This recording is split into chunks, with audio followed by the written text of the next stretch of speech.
Welcome back. We're going through momentum here. We just figured out why we're looking at this new thing called momentum in the first place, and now let's figure out what momentum actually is. Okay. So I'll make a little break here, and now what the heck is momentum? Well, let's take a much simpler case to actually look at and build up into what momentum actually is.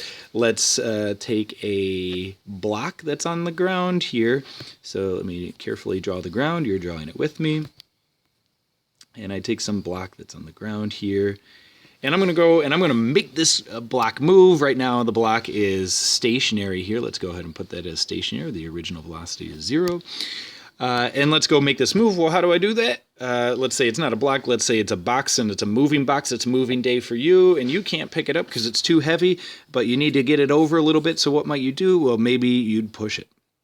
So what if I pushed it with some sort of normal force, let's say, and I pushed it along there, and maybe I should draw the little person. The big person, they're pushing this huge heavy box there, and they're having a good old, and that's a terrible head. Let me do that better. Hey, they'll have a little hat on.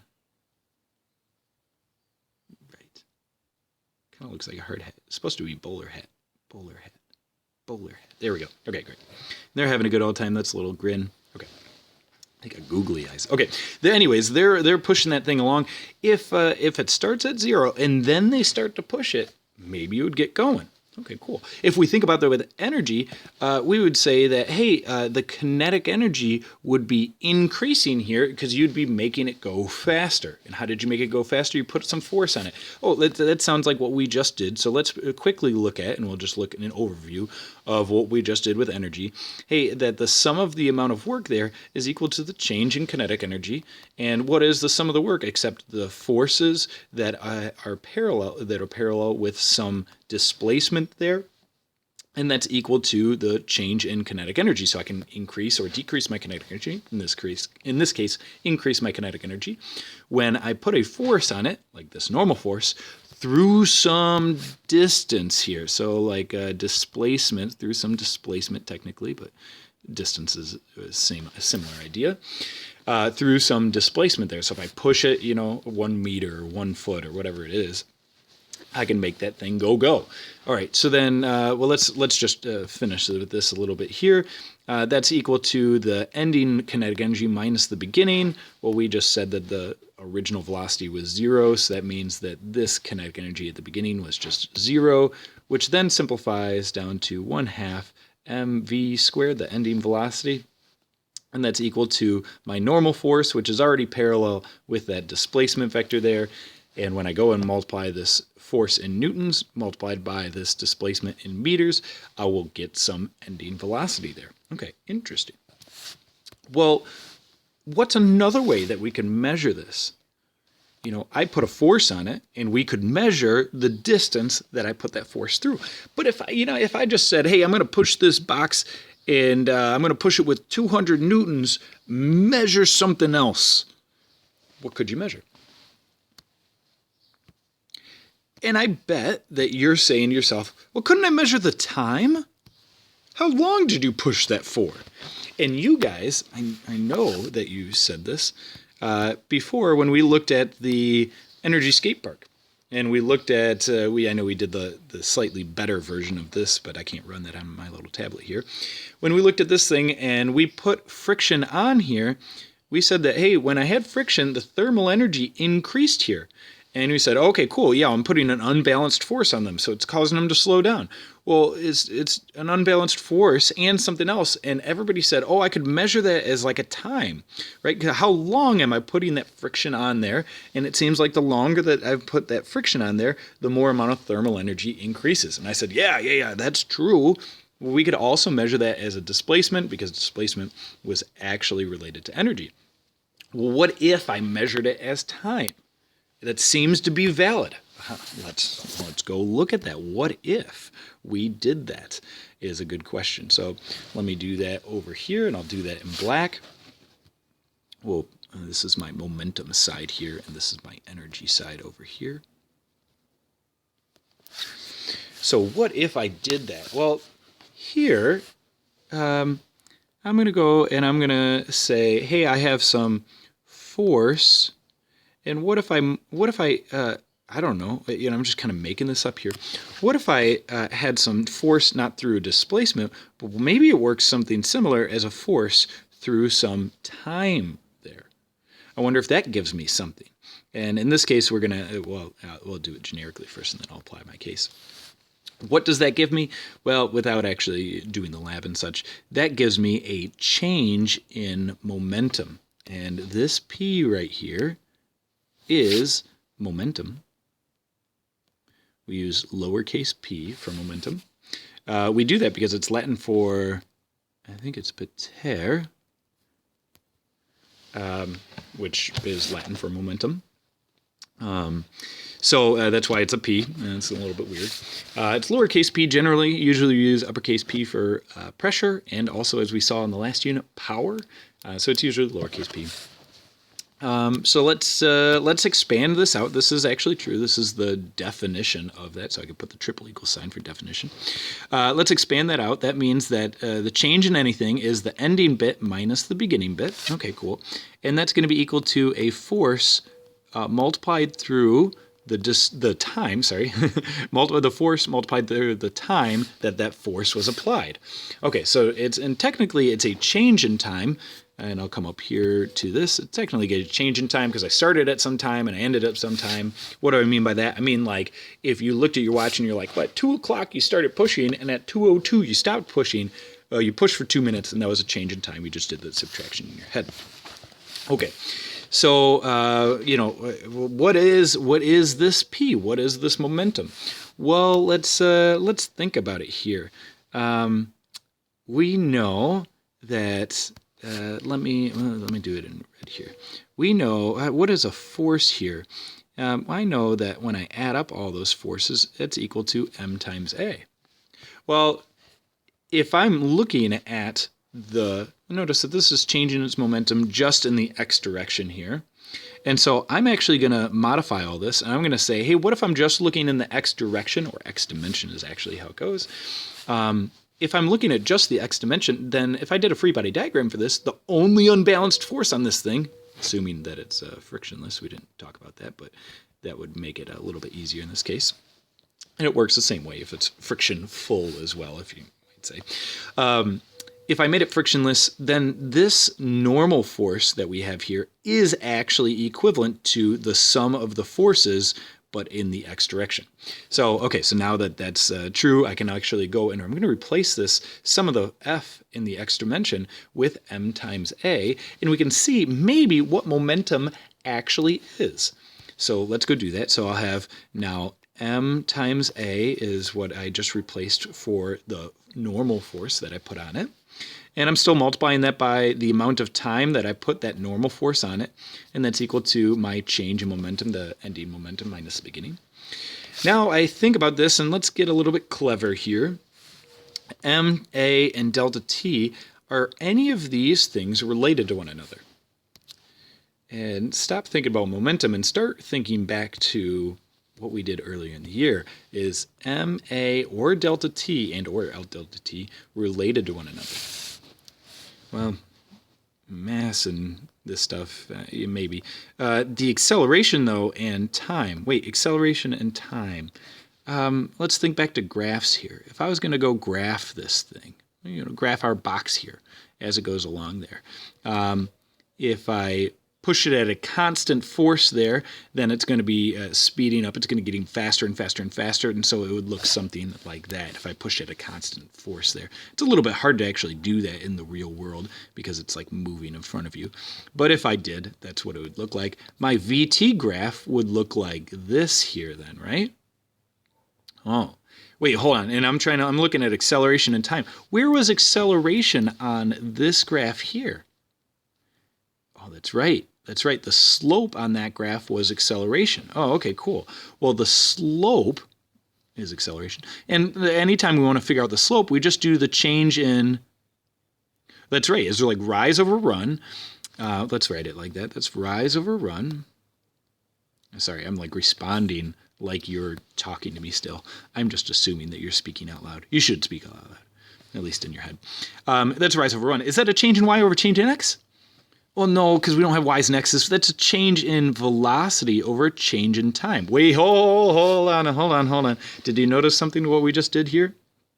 Acceleration is change in velocity over change in time. That's true. And we were wondering if ma or delta t are related to one another. But wait a second, we just figured that out.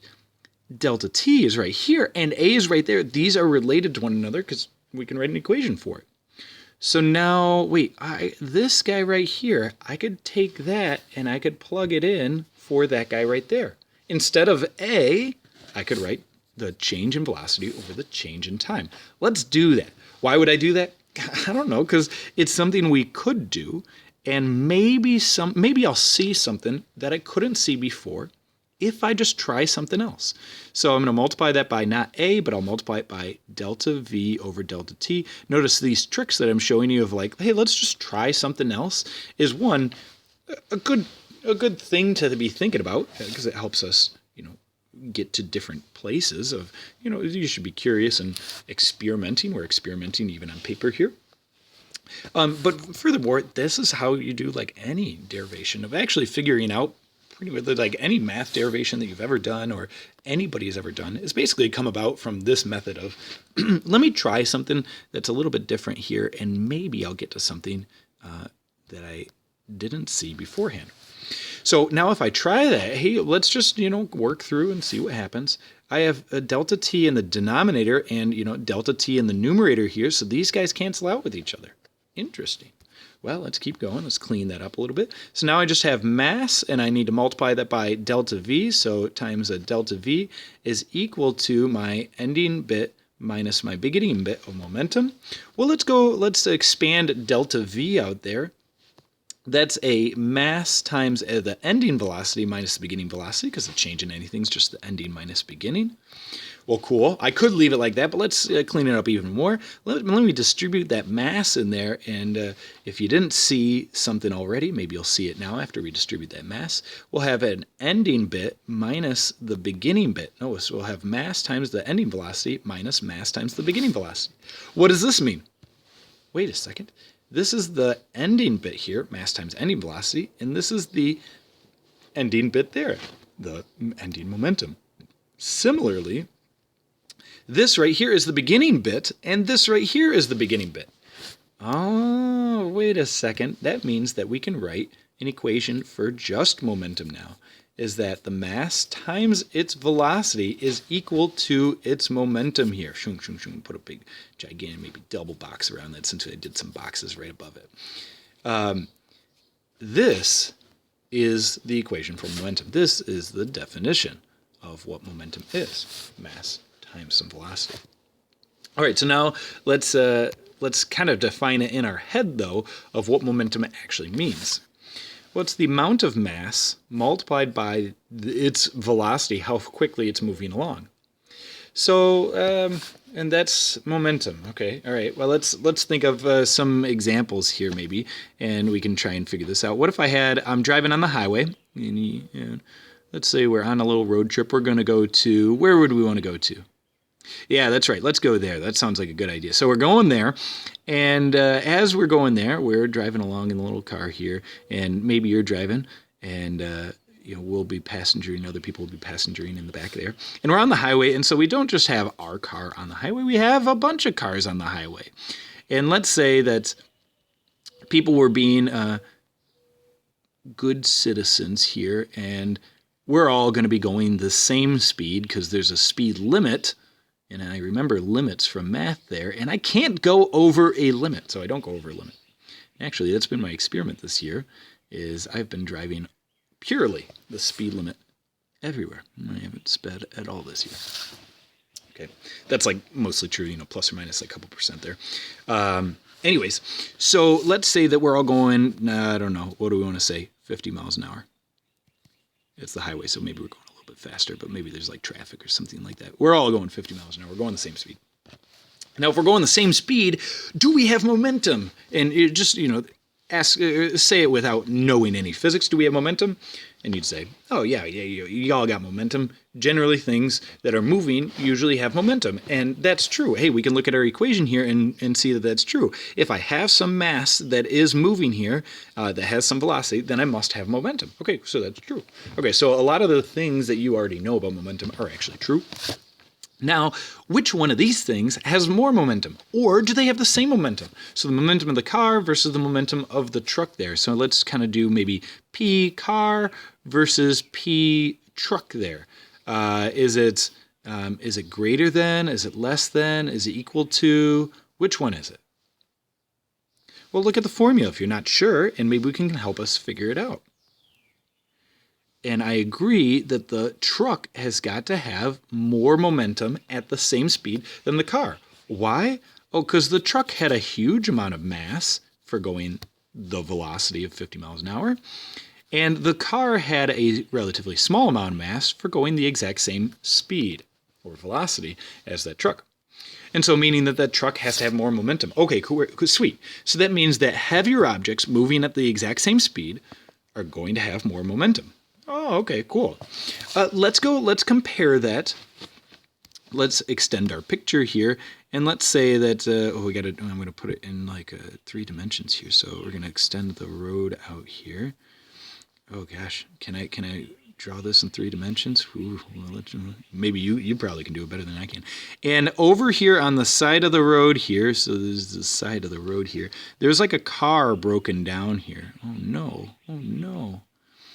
So let's draw its hood up there. Car's broken down on the side of the road, and somebody's staring at that thing. Smoke's coming out. Oh no. And so they're moving at 0 miles an hour. Miles an hour. Let's compare them. So I don't know, what do I want to do? P of B, broken car? Yeah, sure, why not? Let's compare that. Well, let's assume that the mass of this broken car and the mass of the non-broken car are the same. So that's going to be equal to the mass of the car. So it's just the mass of the car, same car. Apparently it's got the same number of luggage and people in there and such. Let's say mass of luggage and people, I should say. Okay, so then where does that fit in here, right? Is the mass or the momentum of this broken car, is it equal to, bigger than or smaller than the momentum of the moving car, and versus the truck there as well? Where would you put that? Go put that in somewhere. Maybe you put it on this side if it's less than, or I guess you could put it even over here if it's greater than, or maybe if it was like, if you thought it was greater than the truck, maybe you'd go there or something like that. Where would you put it? Well, if I'll look at this equation here, and maybe that'll help me out here. Well, I can see that it has some mass there, and its mass is the same mass as the car, but the velocity is 0, and any mass times any 0 is going to be 0. So that means that this momentum must be 0, so then it's got to be less than that of the car, and then therefore less than that of the truck, because it's actually 0. Oh, so even not all things have momentum. Things that have mass don't necessarily have momentum because you have to be going. You have to be moving to have that momentum. Okay, all right, sweet. Now you might say, from class, well, wait, hold on a second. That car is moving. It's on the Earth. The Earth is rotating. The Earth is revolving around the sun. The entire solar system is moving within the galaxy. The whole galaxy is moving throughout the universe, and da-da-da-da-da. So it is moving. So, okay, so maybe it has some, you might say, absolute momentum. But does it have momentum relative to what's our frame of reference here? Probably the Earth, as it usually is. It's usually what we think about as the stationary object. And so this is all in reference to the ground itself, and you might say the tree that's next to here that's planted firmly in there, that isn't blowing over from the tornado that hasn't hit yet.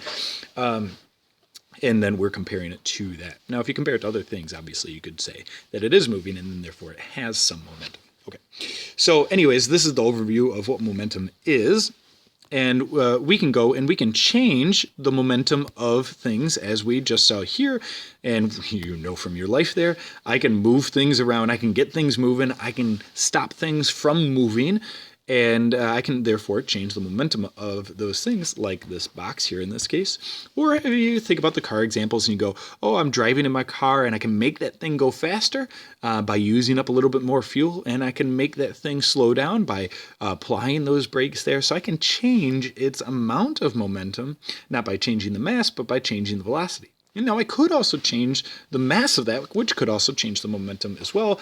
Maybe I'm adding things onto my car to increase its momentum or decrease its momentum. That's a little bit hard to do in the car example because you'd have to be like dumping things out of the car or somehow actively adding things into your car as you're moving along, which is dangerous and not advisable and something we don't generally do, in a big way. But shopping cart example is the easiest one. If you're at the grocery store and you have a shopping cart, you're walking along there and somebody else with you might be grabbing things off the shelves and throwing it into your shopping cart as you continue to move along there. Now, if you continue to move along at the same speed, that velocity is constant there, but now you're continuously adding mass to that cart there, and so now your momentum's actually increasing there. And if you ever try to do that, if you ever go to the store and do that, you'll notice that every time that people throw things in, you have to like push harder and harder and harder to then like speed that extra mass up to the same velocity that you were just at, to keep your momentum, to keep that velocity the same. But so therefore you're increasing your momentum because you're having to apply this type of force here over at least some time interval. It's generally a small time interval, so it's kind of hard to measure with that example, but it is true nonetheless. Whoo! Okay. So that's the overview of momentum. That's what momentum is. It is just mass times velocity. Let me say that in slightly different words here. It's like the measure of motion. The measure of motion. You might say like the amount of motion. So if you're wondering like how much movement there is in something, well, momentum is the easiest way to be able to state that. It's because it's dependent on how many particles, how many bits of mass you have, and how fast each of those individual atoms, you might say, are moving along there. And if I had more of the same atoms, well, then I would have more motion, more momentum. Yeah.